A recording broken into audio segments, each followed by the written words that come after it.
Good morning students today's our topic is power. इस तो पहला ਆਪਾਂ ਕੀਤਾ ਸੀ ਫੋਰੈਸਟ। ਅੱਜ ਆਪਾਂ ਕਰਾਂਗੇ ਫਿजिकल सोर्सिस ऑफ पंजाब ਦੇ अंडर पावर मतलब बिजली। Power is very significant in the develop of a state. किसी भी देश की किसी भी स्टेट की डिवेलपमेंट वास्ते पावर की है बहुत वड्डा की एक योगदान होंदा है। ठीक है, पावर की ह्यूमन पावर हो सकती है, ठीक है, इलैक्ट्रोसिटी पावर हो सकती है, एनीमल पावर होंगी है, कोल पावर होंगी है। ये सारे आप पढ़ांगे भी। इस तो इलावा होर किहड़े पावर्स होंदियां ने। ठीक है, जिवें आपां तो पढ़ के चलते पावर मतलब बिजली, पर पावर मतलब एक अपने अंदर काम करने की कितनी शक्ति है, कितनी क्षमता है। ठीक है, वर्तमान समय की है हुण अपने की है पंजाब दे विच की है प्रति व्यक्ति एक जिहड़ा हैगा आपां प्रति घंटे प्रति साल के 1500 किलोवाट तो वध आपां बिजली की खपत है, जो कि इंडिया के कितनी है 800 किलोवाट तो भी घट है। ठीक है, तो पंजाब दे विच की है कि सब तो ज़्यादा की है यूज़ की जाती है पावर, जो कि अपनी इकनॉमिक डिवेलपमेंट का एक की है प्रतीक है। ठीक है, तो हुण की है पंजाब दे विच की है has due attention to a development of power. Punjab has higher per capita consumptions of power in India दे विच पंजाब दे विच सब तो ज़्यादा की है पावर की है पर कैपिटा कंजम्पशनस की है यूज़ की जाती है, जो कि अपनी इकनॉमिक डिवेलपमेंट का एक सूचक है। Per capita consumption of power in Punjab is 968 kilowatt hours per air while ते कितनी है अपने इंडिया दे विच कितनी है 312 किलोवाट। क्लीयर, तो ये at present 1500 kilowatt compare to 800 kilowatt ये दसी हुई है कि हुण कितनी है अपनी 1500 किलोवाट जी कि मैं पहले ही दस चुकी हैं, तो इंडिया के कितनी है 800 किलोवाट। देख रहे हैं पंजाब के कितनी ज़्यादा है इंडिया के मुकाबले। ठीक है, सिग्निफिकेंट ऑफ पावर नाल की सिग्निफिकेंट अपनी लाइफ के हाई स्टैंडर्ड ऑफ लिविंग। जिन्नी ज़्यादा पावर होएगी उन्नी ज़्यादा अपना स्टैंडर्ड ऑफ लिविंग की ज़्यादा मेनटेन होएगा। क्यों? क्योंकि अपने की भी हो गए आप पावर ज़्यादा यूज़ कर रहे हैं, इनका मतलब बस AC fan cooler geyser heater and cooking की है रेंज की है अपनी ज़्यादा है, जो कि अपने स्टैंडर्ड में मेनटेन करती है। हुण अपने AC वगैरह अपना स्टैंडर्ड ऑफ लिविंग की है मेनटेन होंगे ना अप होंदा वै, तो अपनी पावर का की सिग्निफिकेंट हो गया कि अपना स्टैंडर्ड ऑफ लिविंग की होंदा इहदे नाल अप होंदा। ठीक है, ट्रांसपोर्ट एंड कम्युनिकेशन इलैक्ट्रोसिटी नाल की है कि पावर दे नाल की है अपनी की होगी कम्युनिकेशन स्किल्स की डिवेलप होणगियां, क्योंकि अपना जो मेल होगी है ऑनलाइन सारे काम हो गए, टैलीग्राफ हो गए, वायरलैस रेडियो हो गए, इलैक्ट्रिक ट्रेनस हो गई। ये जे ताई होणगे ना जेकर इलैक्ट्रोसिटी पावर होएगी तो इंदे नाल की होएगी अपनी इकनॉमी। जे आप इन्हां चीज़ों को ज़्यादा यूज़ कर रहे हैं इनका मतलब आप पावर के पक्षों ज़्यादा स्ट्रोंग है, तो वो अपनी इकनॉमिक डिवेलपमेंट का एक प्रतीक है। Importance for small scale industries के लिए की है बहुत इंपॉर्टेंट है, क्योंकि इन एक्सपेंसिव पावर होंदियां ने help in the development of small scale industries. Large scale industries के जे अपनी पावर वधिया है, जे लार्ज स्केल इंडस्ट्रीज़ इहदे नाल की होणगियां डिवेलप होणगियां। इंपॉर्टेंस फॉर एग्रीकल्चर दे electricity use for development of agriculture के विच आपां की यूज़ कर सकते हैं। मल्टीपर्पज़ प्रोजैक्ट जेकर अपने मल्टीपर्पज़ प्रोजैक्ट बनाने हैं जिवें कि irrigation flood control soil erosion अपने कई होंगे ना इलैक्ट्रोसिटी आप मल्टीपर्पज़ प्रोजैक्ट की है बनाने हैं वो भी तां ही पॉसीबल है। Pollution free electricity is pollution free.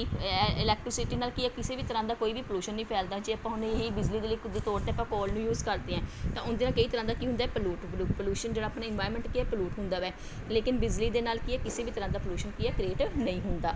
Cheap इलैक्ट्रोसिटी की है चीप है किंदे नालों कोल नालों। ठीक है, big industry can be establish without it. जेकर आप वड्डी इंडस्ट्रीज़ लगानिया ने तो पावर तो बिना स्टैबलिश नहीं हो सकती। वड्डी इंडस्ट्रीज़ में मशीनां वड्डे यूज़ करने पैणगियां तो मशीनां बिजली तो बिना की है चल ही नहीं सकदियां। ठीक है, अगे आगे अपने situation of sources of power in Punjab के की सोर्सिस की सैचुएशन है की कंडीशन है। मैन पावर पहला अपना पावर का सोर्सिस की हो गया मैन पावर हो गया, तो की आ गया man is the oldest sources of power. Man power has great importance for agriculture state. पहला की सी जो इलैक्ट्रोसिटी नहीं सी तब मैन नू पावर के तौर पर आप की यूज़ किया जाता सी। पहला सारा काम मैन करते ना हत्थां तो मशीन की कल्टीवेशन यानी कि एक फसल की बिजाई तो लैके कटाई तक सारा काम हत्थां नाल किया जाता सी। हुण ये काम किहने लै लिया मशीनां ने लै लिया। यानी कि कहने का मतलब पहला की सीगा कि अपनी पावर का सोर्सिस की सीगा मैन सीगा। हुण एनीमल पावर उस तो इलावा आप एनीमल्स की है पावर के तौर पर यूज़ करते थे जो मशीनां नहीं सी ट्रैक्टर नहीं सी फसलों की खुदाई के लिए कटाई के लिए, तो आप एनीमल्स की राही की है बीजा की है फसलों की है बिजाई की जाती सी। ਕੋਲ ਉਸ ਤੋਂ ਬਾਅਦ ਕੀ ਹੈ ਕਿ ਕੋਲ ਕੀ ਹੈ એનર્ਜੀ ਦਾ ਇੱਕ ਇੰਪੋਰਟੈਂਟ ਸੋਰਸਿਸ ਹੈ, ਲੇਕਿਨ ਪੰਜਾਬ ਦੇ ਵਿੱਚ ਇਹਦੀ ਕੀ ਹੈ ਕਮੀ ਪਾਈ ਜਾਂਦੀ ਹੈ। ਠੀਕ ਹੈ, it is used for generating thermal power at Bathinda and Ropar power plant. ਇਹ ਕੀ ਹੈ ਬਠਿੰਡੇ ਦੇ ਤੇ ਰੋਪੜ ਪਾਵਰ ਪਲਾਂਟ ਵਿੱਚ ਇਹਨੂੰ ਯੂਜ਼ ਕੀਤਾ ਜਾਂਦਾ ਵੈ, ਤੇ ਇਹ ਬਹੁਤ ਕੀ ਹੈ ਘੱਟ ਹੋਣ ਦੇ ਕਰਕੇ ਬਹੁਤ ਕੋਸਟਲੀ ਪੈਂਦਾ ਵੈ, ਕਿਉਂਕਿ ਜਿਹੜੀ ਚੀਜ਼ ਘੱਟ ਹੁੰਦੀ ਹੈ ਉਹ ਜ਼ਿਆਦਾ ਮਹਿੰਗੀ ਹੁੰਦੀ ਹੈ। ਤੇ 2015-16 ਦੇ ਵਿੱਚ ਇਹਦੀ ਕਪੈਸਿਟੀ ਕਿੰਨੀ ਸੀਗੀ 2640 ਮੈਗਾਵਾਟ।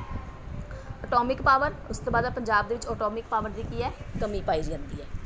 ਪੈਟਰੋਲੀਅਮ ਕੀ ਹੈ ਇੱਕ great sources of energy the. Diesel use ਕੀਤਾ ਜਾਂਦਾ ਟਰੈਕਟਰ ਐਂਡ ਪੰਪ ਸੈਟਸ ਦੇ ਵਿੱਚ। Petrol used in transport and vehicle ਦੇ ਵਿੱਚ। ਇਲੈਕਟ੍ਰਿਸਿਟੀ ਪ੍ਰੋਡਿਊਸ ਬਾਈ ਜਨਸੈਟ ਇਨ 2004-05 ਦੇ ਵਿੱਚ 16 ਮੈਗਾਵਾਟ। ਇਹਦੇ ਨਾਲ ਕਿੰਨੀ ਬਿਜਲੀ ਕੀ ਹੈ ਜਨਰੇਟ ਕੀਤੀ ਜਾਂਦੀ ਸੀ 16 megawatt. There is no petroleum well in Punjab, ਪਰ ਪੰਜਾਬ ਦੇ ਵਿੱਚ ਪੈਟਰੋਲੀਅਮ ਜ਼ਿਆਦਾ ਵਧੀਆ ਨਹੀਂ ਹੈ। ਉਸ ਤੋਂ ਬਾਅਦ ਆ ਗਿਆ ਸੋਲਰ એનર્ਜੀ। ਸੋਲਰ એનર્ਜੀ ਤੁਹਾਨੂੰ ਸਭ ਨੂੰ ਪਤਾ ਜਿਹੜੀ ਸੂਰਜ ਤੋਂ ਕ੍ਰੀਏਟ ਕੀਤੀ ਜਾਂਦੀ ਹੈ। It is use to heat water to run the machinery sector for development in 2004 and 5 PEDA was establish. ਠੀਕ ਹੈ, ਇਹਦੀ ਡਿਵੈਲਪਮੈਂਟ ਵਾਸਤੇ PDA ਕੀ ਹੈ ਐਸਟੈਬਲਿਸ਼ ਕੀਤਾ ਗਿਆ ਸੀ। ਟੋਟਲ ਕਪੈਸਿਟੀ ਇਹਦੀ ਕਿੰਨੀ ਹੈ 3023 mm। ਅੱਗੇ ਵਾਈਂਡ ਪਾਵਰ ਮਤਲਬ ਜਿਹੜੀ ਹਵਾ ਨਾਲ ਚੱਲਦੀ ਸੀ ਪੱਖੇ ਹੈ ਨਾ ਆਉਂਦੇ ਸੀਗੇ। ਉਸ ਤੋਂ ਬਾਅਦ ਆ ਗਿਆ ਵਾਟਰ ਸੋਰਸਿਸ ਜਿਹੜੇ ਬਿਜਲੀ ਤੋਂ ਬਣਾਏ ਜਾਂਦੇ ਸੀਗੇ। ਪਾਣੀ ਤੋਂ ਜਿਹੜੀ ਬਿਜਲੀ ਕ੍ਰੀਏਟ ਕੀਤੀ ਜਾਂਦੀ ਸੀ, ਇਹ ਸਭ ਨੂੰ ਪਤਾ ਹੀ ਹੈ ਨਾ। ਪਹਿਲਾਂ ਵੀ ਵਾਈਂਡ ਪਾਵਰ ਚੱਲੀ ਸੀ, ਹੁਣ ਕੀ ਹੋ ਗਿਆ ਸੀ ਉਸ ਤੋਂ ਬਾਅਦ ਵਾਟਰ ਸੋਰਸਿਸ ਆ ਗਏ, ਉਹਦੇ ਨਾਲ ਕਈ ਤਰ੍ਹਾਂ ਦੇ ਡੈਮ ਬਣਾਏ ਗਏ ਨੇ। ਗੋਬਰ ਗੈਸ, ਇਹ this can be useful source of energy ਲਈ ਯੂਜ਼ ਕੀਤਾ ਜਾਂਦਾ ਵੈ। ਇਹ ਕਹਿੰਦੇ ਲਾਈਟ ਕ੍ਰੀਏਟ ਕਰਨ ਲਈ ਤੇ ਕੁਕਿੰਗ ਵਾਸਤੇ ਯੂਜ਼ ਕੀਤਾ ਜਾਂਦਾ ਵੈ, ਤੇ ਦੱਸਿਆ ਹੋਇਆ ਕਿ ਕਿੰਨੀ ਯੂਜ਼ ਕੀਤੀ ਜਾਂਦੀ ਸੀ ਇਹ। ਠੀਕ ਹੈ, ਦੇਖੋ ਕਿੰਨਾ ਈਜ਼ੀ ਹੈ ਨਾ, ਕੁਛ ਵੀ ਸਮਝਾਉਣ ਵਾਲਾ ਨਹੀਂ ਹੈਗਾ ਗਾ। ਤੁਹਾਨੂੰ ਵੀ ਲੱਗ ਰਿਹਾ ਹੋਏਗਾ ਕਿ ਮੈਂ ਫਾਸਟ ਬੋਲੀ ਜਾ ਰਹੀ ਹਾਂ, ਕਿਉਂਕਿ ਇਹਦੇ 'ਚ ਕੁਛ ਵੀ ਦੱਸਣ ਵਾਲਾ ਹੈ ਹੀ ਨਹੀਂ ਖਾਸ, ਸੌਖਾ ਬਹੁਤ ਜ਼ਿਆਦਾ ਵੈ। ਇਸ ਤੋਂ ਇਲਾਵਾ ਹੋਰ ਕਿਹੜੇ ਸੋਰਸਿਸ ਨੇ ਪਾਵਰ ਦੇ ਆਪਣੇ ਹਾਈਡਰੋ ਇਲੈਕਟ੍ਰੀਸਿਟੀ ਤੇ ਥਰਮਲ ਇਲੈਕਟ੍ਰੀਸਿਟੀ। ਹਾਈਡਰੋ ਇਲੈਕਟ੍ਰੀਸਿਟੀ ਦੱਸਿਆ ਗਿਆ ਇਹ ਕਿਹਦੇ ਨਾਲ ਪ੍ਰੋਡਿਊਸ ਕੀਤੀ ਜਾਂਦੀ ਹੈ ਇਲੈਕਟ੍ਰੀਸਿਟੀ। ਹਾਈਡਰੋ ਇਲੈਕਟ੍ਰੀਸਿਟੀ ਮਤਲਬ ਇਹ help of water. Installed capacity ਇਹਦੀ ਕਿੰਨੀ ਹੈ 2256 ਮੈਗਾਵਾਟ ਇਨ 2007 ਐਂਡ 8 ਦੇ ਵਿੱਚ, ਤੇ ਇਨ 1923-22 ਵਿੱਚ। ਇਸ hydro electricity project was built on Uhl river. ਇਹ ਤੁਹਾਨੂੰ ਯਾਦ ਕਰਨਾ ਪਏਗਾ। ਇਹਦੇ 'ਚ ਦੱਸੋ ਮੈਂ ਤੁਹਾਨੂੰ ਕੀ ਸਮਝਾ ਦੂੰਗੀ ਕਿ ਜਿਹੜਾ ਹਾਈਡਰੋ ਇਲੈਕਟ੍ਰੀਸਿਟੀ ਪਲਾਂਟ ਹੈ ਉਹ ਕਿੱਥੇ ਬਣਾਇਆ ਗਿਆ ਵਾ ਓਹਲ ਰਿਵਰ 'ਤੇ ਬਣਾਇਆ ਗਿਆ। ਇਹ ਤੁਹਾਨੂੰ ਯਾਦ ਕਰਨਾ ਪਏਗਾ। ਠੀਕ ਹੈ, ਤੇ ਮੇਨ ਹਾਈਡਰੋ ਪ੍ਰੋਜੈਕਟ ਕਿਹੜੇ ਨੇ ਬਾਖੜਾ ਨੰਗਲ ਡੈਮ ਹੈ। ਇਹ ਤੁਹਾਨੂੰ ਦੱਸਿਆ ਹੋਇਆ ਵਾ ਕਿ it is joint venture of Punjab Rajasthan Haryana and Delhi.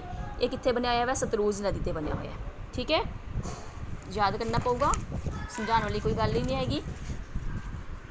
ਠੀਕ ਹੈ, ਉਸ ਤੋਂ ਇਲਾਵਾ ਤੁਹਾਡੀ ਬੁੱਕ ਦੇ ਵਿੱਚ ਸਾਰੇ ਅਦਰ ਸੋਰਸਿਸ ਆਫ ਦੱਸੇ ਹੋਏ ਨੇ। ਹਾਈਡਰੋ ਇਲੈਕਟ੍ਰੀਸਿਟੀ ਦੇ ਦੱਸੇ ਹੋਏ ਨੇ ਸਾਰੇ ਕਿਹੜੇ ਨੇ, ਤੇ ਥਰਮਲ ਦੇ ਇਲੈਕਟ੍ਰੀਸਿਟੀ ਸਾਰੇ ਦੱਸੇ ਹੋਏ ਨੇ ਕਿਹੜੇ ਨੇ। ਠੀਕ ਹੈ, GND ਥਰਮਲ ਪਲਾਂਟ ਹੈ ਬਠਿੰਡੇ ਦੇ ਵਿੱਚ, GGS ਥਰਮਲ ਪਲਾਂਟ ਰੋਪੜ ਦੇ ਵਿੱਚ ਹੈ, GH ਥਰਮਲ ਪਲਾਂਟ ਕੀ ਹੈ ਲਹਿਰਾ ਮੋਹਾਲੀ ਦੇ ਵਿੱਚ ਹੈ, ਤੇ ਸਟੋ ਥਰਮਲ ਪਲਾਂਟ ਕਿੱਥੇ ਹੈ ਜਲਖੇੜੀ ਦੇ ਵਿੱਚ। ਇਹ ਤੁਹਾਨੂੰ ਕੀ ਹੈ ਯਾਦ ਕਰਨੇ ਪੈਣਗੇ। ਇਸ ਤਰ੍ਹਾਂ ਹਾਈਡਰੋ ਦੇ ਸਾਰੇ ਦੱਸੇ ਹੋਏ ਨੇ। ਠੀਕ ਹੈ, ਸਾਰੇ ਯਾਦ ਕਰ ਲਓਗੇ ਨਾ। ਆ ਦੇਖੋ ਕਿਹੜੇ ਨੇ ਬਾਖੜਾ ਨੰਗਲ ਪ੍ਰੋਜੈਕਟ ਹੈ, ਬਿਆਸ ਹੈ, UBDC ਹੈ, ਸ਼ੇਸ਼ਾਨ ਪ੍ਰੋਜੈਕਟ ਹੈ, ਅਨੰਦਪੁਰ ਸਾਹਿਬ ਹੈ, ਮੁਕੇਰੀਆ ਹੈ, ਥੈਨ ਹੈ, ਸ਼ਾਹਪੁਰ ਹੈ, ਮਾਈਕਰੋ ਹਾਈਡਲ ਸਕੀਮਸ ਹੈ, SYL ਪ੍ਰੋਜੈਕਟ ਹੈ। ਇਹ ਸਾਰੇ ਥਰਮਲ ਇਲੈਕਟ੍ਰੀਸਿਟੀ ਦੇ ਕੀ ਨੇ ਪ੍ਰੋਜੈਕਟ ਨੇ ਜਿਨ੍ਹਾਂ ਦੇ ਥਰੂ ਕੀ ਹੈ એનર્ਜੀ ਕੀ ਹੈ ਕ੍ਰੀਏਟ ਕੀਤੀ ਜਾਂਦੀ ਹੈ। ਠੀਕ ਹੈ, ਬਿਆਸ ਪ੍ਰੋਜੈਕਟ ਦੱਸਿਆ ਹੋਇਆ ਵਾ ਕਿੱਥੇ ਬਣਿਆ ਹੋਇਆ ਵਾ, ਇਹ ਰਿਵਰ ਬਿਆਸ 'ਤੇ ਬਣਿਆ ਹੋਇਆ ਵਾ। ਦਹਿਰ ਪ੍ਰੋਜੈਕਟ ਹੈ, ਇਹ ਵੀ ਦੱਸਿਆ ਹੋਇਆ ਕਿੱਥੇ ਬਣਾਇਆ ਜਾਂਦਾ। ਇਹ ਇੰਸਟਾਲਡ ਕਪੈਸਿਟੀ ਕਿੰਨੀ ਹੁੰਦੀ 475 ਮੈਗਾਵਾਟ। ਪੌਂਗ ਡੈਮ ਹੈ, it another name is Beas 2 and extension, it has 4 units ਨੇ, ਤੇ ਇਸ ਇੰਸਟਾਲਡ ਕਪੈਸਿਟੀ ਇਹਦੀ ਕਪੈਸਿਟੀ ਕਿੰਨੀ ਹੈ 95 ਮੈਗਾਵਾਟ। ਇਹਨੂੰ ਕੀ ਹੈ ਇੰਸਟਾਲ ਕਰਨ ਦੀ ਇਹਦੀ ਕਪੈਸਿਟੀ ਹੈ।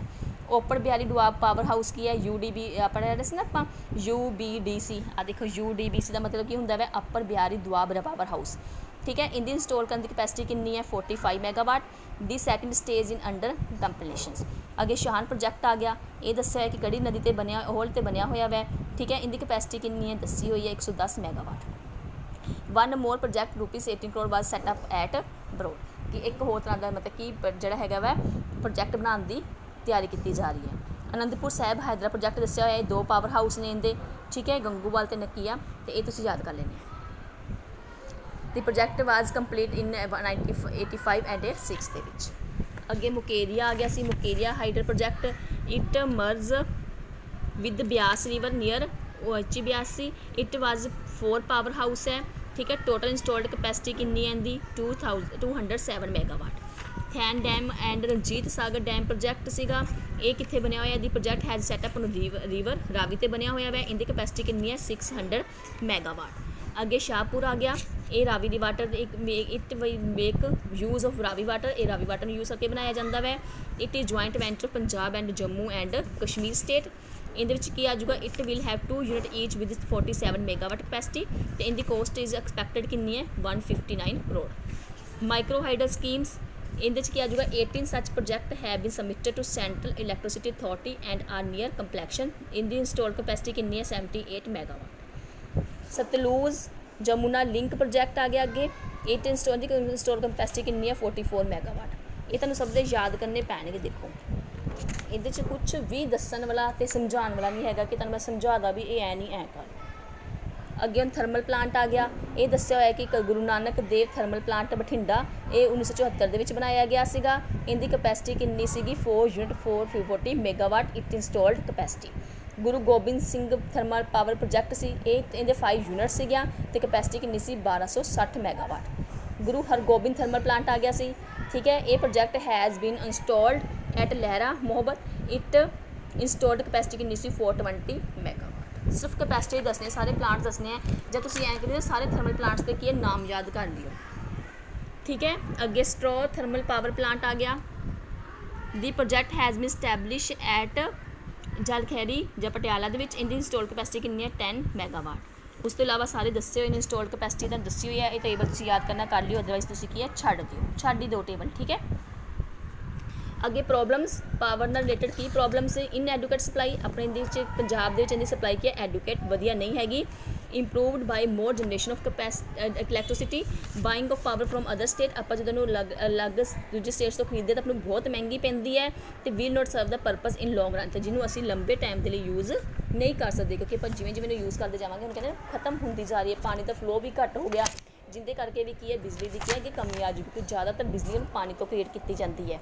User shortage the power generation ਲਾਰਜਲੀ depend on rich monsoon. ਆਪਣੀ ਜਿਹੜੀ ਜਿਹੜੀ ਹੈਗੀ ਹੈ ਬਿਜਲੀ ਕਿੱਧਰ ਜ਼ਿਆਦਾ ਡਿਪੈਂਡ ਕਰਦੀ ਹੈ ਮੌਨਸੂਨ 'ਤੇ ਡਿਪੈਂਡ ਕਰਦੀ ਹੈ, ਅਤੇ ਉਹਦੀ ਕੀ ਹੈ ਕਮੀ ਪਾਈ ਜਾਂਦੀ ਹੈ। ਅਤੇ ਕੀ ਹੈ ਕਿ ਮੌਨਸੂਨ ਤਾਂ ਪਤਾ ਨਹੀਂ ਨਾ ਕਿਸ ਟਾਈਮ ਵੱਧ ਹੋ ਜਾਂਦੀ ਹੈ ਕਿਸ ਟਾਈਮ ਘੱਟ ਹੋ ਜਾਂਦੀ ਹੈ, ਜਿਹਦੇ ਕਰਕੇ ਪਾਣੀ ਦੀ ਕੀ ਹੈ ਪ੍ਰੋਬਲਮ ਹੋ ਜਾਂਦੀ ਹੈ। ਅਤੇ this is acute shortage of the supply during summer season, ਅਤੇ ਸਮਰ ਸੀਜ਼ਨ ਦੇ ਵਿੱਚ ਇਹਦੀ ਕੀ ਹੋ ਜਾਂਦੀ ਹੈ ਕਮੀ ਹੋ ਜਾਂਦੀ ਹੈ। ਅਨਡਿਊ ਡਿਲੇ ਇਨ ਨਿਊ ਕਨੈਕਸ਼ਨ ਦੇ ਵਿੱਚ ਕਈ ਵਾਰ ਦੇਰੀ ਹੋ ਜਾਂਦੀ ਹੈ। ਜਦੋਂ ਪੰਜਾਬ ਦੇ ਵਿੱਚ ਕੋਈ ਸਪਲਾਈ ਦਾ ਆਪਾਂ ਪਾਵਰ ਦੀ ਸਪਲਾਈ ਲੈਣੀ ਹੁੰਦੀ ਹੈ ਤਾਂ ਕਨੈਕਸ਼ਨ ਲੈਣ ਦੇ ਵਿੱਚ ਟਾਈਮ ਲੱਗ ਜਾਂਦਾ ਵੈ। Constant loss to state electricity board, ਅਤੇ state electricity board has suffering huge losses due to free power to agriculture sectors. Agriculture sectors ਨੂੰ ਬਹੁਤ ਜ਼ਿਆਦਾ ਬਿਜਲੀ ਕੀ ਹੈ ਫ੍ਰੀ ਪ੍ਰੋਵਾਈਡ ਕੀਤੀ ਜਾਂਦੀ ਹੈ, ਜਿਹਦੇ ਕਰਕੇ ਉਹ ਆਪਣੀ ਜਿਹੜੀ ਬਿਜਲੀ ਦਾ ਖਰਚਾ ਪੂਰਾ ਨਹੀਂ ਕਰ ਪਾਉਂਦੇ। ਬਿਜਲੀ ਦਾ ਖਰਚਾ ਪੂਰਾ ਨਾ ਹੋਣ ਕਰਕੇ ਵੀ ਉਹ ਕਹਿੰਦੇ 'ਚ ਲੋਸ ਦੇ ਵਿੱਚ ਜਾ ਰਹੇ ਨੇ, ਠੀਕ ਹੈ। ਜਿਹਦੇ ਕਰਕੇ ਕੀ ਹੈ ਬਿਜਲੀ ਦੀ ਸਪਲਾਈ ਘੱਟ ਹੋ ਰਹੀ ਹੈ, ਕਿਉਂਕਿ ਉਹਨਾਂ ਨੂੰ ਪੂਰੀ ਇਨਕਮ ਉਨੀ ਜਨਰੇਟ ਹੀ ਨਹੀਂ ਹੋ ਰਹੀ ਬਿਜਲੀ ਤੋਂ, ਉਹਨਾਂ ਨੂੰ ਬਹੁਤ ਜ਼ਿਆਦਾ ਲੋਸਿਸ ਹੋ ਰਹੇ ਨੇ। ਜਿੰਨੀ ਐਗਰੀਕਲਚਰ ਦੇ ਵਿੱਚ ਸਭ ਤੋਂ ਜ਼ਿਆਦਾ ਬਿਜਲੀ ਦੀ ਕੀ ਹੈ ਯੂਜ਼ ਹੁੰਦੀ ਹੈ ਸਪਲਾਈ ਹੁੰਦੀ ਹੈ, ਲੇਕਿਨ ਬਿਜਲੀ ਐਗਰੀਕਲਚਰ ਨੂੰ ਫ੍ਰੀ ਪ੍ਰੋਵਾਈਡ ਕੀਤੀ ਜਾਂਦੀ ਹੈ, ਜਿਹਦੇ ਕਰਕੇ ਇਹ ਕੀ ਹੈ ਲੋਸ ਦੇ ਵਿੱਚ ਜਾ ਰਹੀ ਹੈ। Thermal power problem, thermal plant has their own problems. These develop breakdown frequently, thus cause generation loss. Thermal plant ਦੇ ਵਿੱਚ ਵੀ ਕਈ ਤਰ੍ਹਾਂ ਦੇ ਪ੍ਰੋਬਲਮਸ ਆ ਰਹੇ ਨੇ, ਉਹ ਪ੍ਰੋਡਕਟਸ ਕੀ ਹੈ ਉਹਨਾਂ ਦੇ ਵਿਕਾਸ ਵਿੱਚ ਕਈ ਤਰ੍ਹਾਂ ਦੇ ਬ੍ਰੇਕਡਾਊਨ ਆ ਰਹੇ ਨੇ, ਜਿਹਦੇ ਕਰਕੇ ਕੀ ਹੈ ਇਹ ਲੋਸ ਦੇ ਵਿੱਚ ਜਾ ਰਹੇ ਨੇ। ਇੰਟਰਸਟੇਟ ਪ੍ਰੋਬਲਮਸ ਆ ਰਹੀਆਂ ਨੇ, and so interstate problems arise which cause delay in their installations. ਇਹਦੇ 'ਚ ਕੀ ਆਣਗੇ ਇੰਟਰਸਟੇਟ ਪ੍ਰੋਬਲਮਸ ਦੇ ਕਰਕੇ ਵੀ ਇਹਨਾਂ ਦੇ ਵਿੱਚ ਕਈ ਤਰ੍ਹਾਂ ਦੇ ਕੀ ਹੈ ਪ੍ਰੋਬਲਮਸ ਹੋ ਜਾਂਦੀਆਂ ਨੇ। ਇੰਟਰਸਟੇਟ ਦੇ ਵਿੱਚ ਆਪਸ 'ਚ ਕਈ ਪ੍ਰੋਬਲਮਸ ਹੈ, ਜਿਹਦੇ ਕਰਕੇ ਪਾਵਰ ਦੀ ਸਪਲਾਈ ਦੇ ਵਿੱਚ ਕਈ ਤਰ੍ਹਾਂ ਦੇ ਪ੍ਰੋਬਲਮਸ ਕ੍ਰੀਏਟ ਹੋ ਰਹੀਆਂ ਨੇ, ਠੀਕ ਹੈ। ਫਾਈਨਲੀ ਆਪਾਂ ਕੀ ਕਹਿ ਸਕਦੇ ਹਾਂ, in 5-year plans of Punjab due importance has been given is the development of power resources। 5-year plans ਦੇ ਵਿੱਚ ਕੀ ਕਾਫੀ ਇੰਪੋਰਟੈਂਸ ਦਿੱਤੀ ਗਈ ਸੀ ਕਿ ਪਾਵਰ ਦੀ ਡਿਵੈਲਪਮੈਂਟ ਨੂੰ ਕੀ ਇਨਕਰੀਜ਼ ਕੀਤਾ ਜਾਵੇ। ਡੂਰਿੰਗ 9th plan 454 ਕਰੋੜ ਵਾਰ setup 4054 crore was spent on power generation and during 10th plan is target is 6000 crore। ਕਿ 9th plan ਦੇ ਵਿੱਚ ਇਹਦੇ ਤੇ ਕਿੰਨਾ ਸਪੈਂਡ ਕਰਨ ਦਾ ਕਿੰਨਾ ਟਾਰਗੇਟ ਸੀਗਾ 4054 ਤੇ 10th plan ਦੇ ਵਿੱਚ ਕਿੰਨਾ ਸੀ 6000 ਕਰੋੜ ਕੀ ਇੱਕ ਟਾਰਗੇਟ ਰੱਖਿਆ ਗਿਆ ਸੀ, ਠੀਕ ਹੈ। ਇਹ ਸੀ ਤੁਹਾਡੀ ਪਾਵਰ ਦਾ ਟੋਪਿਕ ਤੁਹਾਡਾ ਕੀ ਹੋ ਗਿਆ ਖਤਮ ਹੋ ਗਿਆ। ਇਹਦੇ ਨਾਲ ਤੁਹਾਡਾ ਇਹ ਚੈਪਟਰ ਕੀ ਹੋ ਗਿਆ ਖਤਮ ਹੋ ਗਿਆ। ਲੈਂਡ ਯੂਟੀਲਾਈਜੇਸ਼ਨ ਇਨ ਪੰਜਾਬ ਇਹ ਪੁਆਇੰਟ ਆਪਾਂ ਛੱਡ ਦਾਂਗੇ 10th ਪੁਆਇੰਟ 9th ਪੁਆਇੰਟ ਤੁਹਾਨੂੰ ਸਾਰੇ ਕੀਤੇ ਨੇ। ਇਸ ਤੋਂ ਬਾਅਦ ਆਪਾਂ ਨਵਾਂ ਚੈਪਟਰ ਸਟਾਰਟ ਕਰਾਂਗੇ। ਦੇਖੋ ਤੁਹਾਨੂੰ ਲੱਗ ਰਿਹਾ ਹੈਗਾ ਮੈंने ਫਾਸਟ ਕਰਵਾਤਾ ਕਿਉਂਕਿ ਇਸ ਲੈਸਨ ਦੇ ਵਿੱਚ ਵੀ ਬੁੱਕ ਤੋਂ ਹੀ ਕਰਵਾਤਾ, ਕਿਉਂਕਿ ਕੁਛ ਵੀ ਸਮਝਾਉਣ ਵਾਲਾ ਨਹੀਂ ਹੈਗਾ। ਪ੍ਰੋਜੈਕਟ ਕੀ ਸੀਗੇ ਜਿੰਨੇ ਵੀ ਆਪਣੇ ਇਲੈਕਟ੍ਰਿਸਿਟੀ ਦੇ ਪ੍ਰੋਜੈਕਟ ਸੀ ਉਹ ਸਾਰੇ ਨਾਮ ਆਏ ਸੀ। ਨਾਮ ਤਾਂ ਕੁਝ ਸਮਝਾਣੇ ਨੇ, ਤਾਂ ਤੁਹਾਨੂੰ ਯਾਦ ਕਰਨੇ ਪੈਣਗੇ, ਤੇ ਕਿਸੇ ਦੀ ਕਿੰਨੀ ਇੰਸਟਾਲਮੈਂਟ ਕਪੈਸਿਟੀ ਆ ਉਹ ਤੁਹਾਨੂੰ ਲਰਨ ਕਰਨੀ ਪਊਗੀ। ਸਿਰਫ ਇਹੀ ਸੀ ਅੱਜ ਦੇ ਟੋਪਿਕ ਦੇ ਵਿੱਚ। ਤੁਸੀਂ ਫਿਰ ਵੀ ਜੇ ਤੁਹਾਨੂੰ ਕੋਈ ਡਾਊਟ ਹੋਇਆ ਤਾਂ ਤੁਸੀਂ ਮੈਨੂੰ ਪਰਸਨਲੀ ਮੈਸੇਜ ਕਰਕੇ ਕਲੀਅਰ ਕਰ ਦਿਓ।